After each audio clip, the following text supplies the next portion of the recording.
আসসালামু আলাইকুম। গফরগাঁওয়ের আকাশে আজ নেমেছে গ্রিসের নববধূ। এই এলাকারই সন্তান, দীর্ঘদিন ধরে থাকেন গ্রিস প্রবাসে। ওখানকার এক সুন্দরী তরুণীকে বিয়ে করে আজ প্রথমবার নিয়ে এলেন নিজের গ্রামে। আর সেই নববধূকে দেখার জন্য শত শত দর্শনার্থীর ভিড়, কারণ তিনি নামছেন সরাসরি হেলিকপ্টার দিয়ে।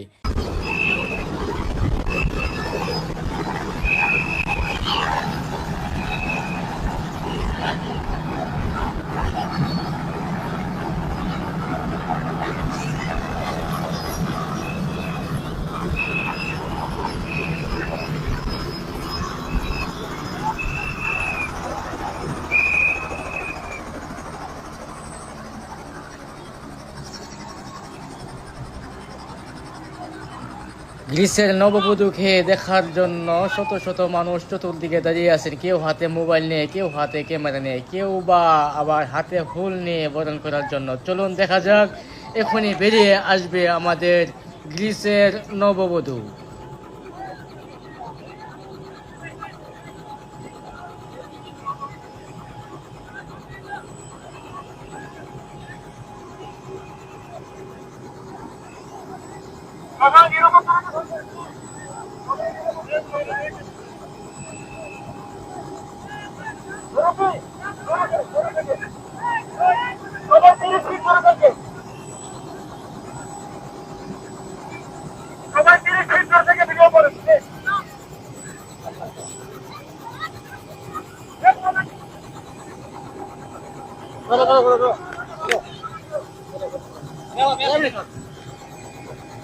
গফরগাঁওয়ের মাটিতে গ্রিসের নববধূ ইতিমধ্যে দেখতে পাচ্ছেন।